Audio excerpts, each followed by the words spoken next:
कांग्रेस की नौमुंतखब general secretary Priyanka Gandhi आज लखनऊ में एक प्रेस कॉन्फ्रेंस करेंगी। इससे कबल वो पार्टी कारकुनान से भी मुलाकात करेंगी। बताया जा रहा है कि इस प्रेस कॉन्फ्रेंस के साथ ही प्रियंका गांधी का लखनऊ दौरा इख्तिताम को पहुंचेगा। बुध के रोज प्रियंका गांधी ने 13 लोकसभा इलाकों से आए लीडरों से फीडबैक लिया। मीडिया से बातचीत के दौरान प्रियंका ने कहा कि कांग्रेस पार्टी लोकसभा इंतखाबात पूरी ताकत के साथ लड़ेगी। लखनऊ से हमारी नुमाइंदा शिवानी इस वक्त हमारे साथ जुड़ चुकी है। शिवानी, प्रेस कॉन्फ्रेंस के बारे में आपसे जानना चाहेंगे। प्रियंका गांधी प्रेस कॉन्फ्रेंस करने वाली है, कब तक ये प्रेस कॉन्फ्रेंस होगी और इस प्रेस कॉन्फ्रेंस के जरिए क्या कुछ बातें जो है सामने आ सकती हैं?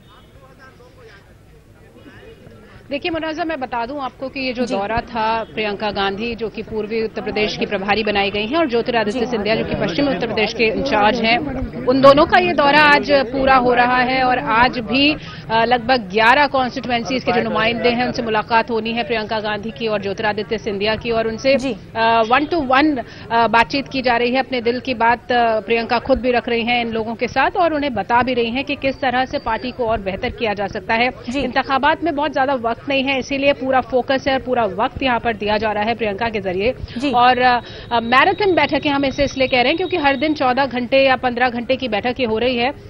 प्रेस कॉन्फ्रेंस की जहां तक बात है, कल हमारी बातचीत हो रही थी ज्योतिरादित्य सिंधिया से, उन्होंने कहा कि जब ये बैठकें पूरी हो जाएंगी तो उसके बाद हम लोग बातचीत करेंगे मीडिया के साथ। हालांकि उन्होंने अभी वक्त तय नहीं किया है कि किस वक्त ये प्रेस कॉन्फ्रेंस होगी, लेकिन ऐसा माना जा रहा है कि देर शाम ये प्रेस कॉन्फ्रेंस हो सकती है जिसमें प्रियंका और ज्योतिरादित्य सिंधिया बताएंगे कि इन पूरे दौरों में किस तरह से उनका बातचीत हुई और क्या फीडबैक उनको मिल सका। शिवानी, महादल को लेकर भी जो अलायंस की खबरें सामने आ रही हैं उसको लेकर क्या कुछ अपडेट्स है?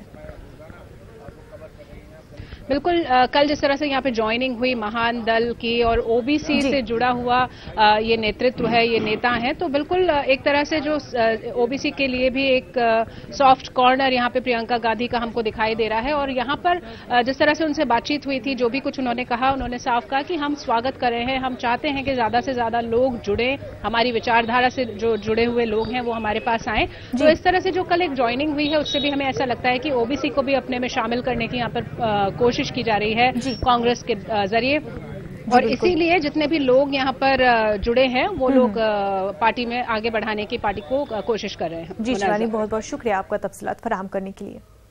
नाज़रीन, इस बुलेटिन में फिलहाल इतना ही। आदाब।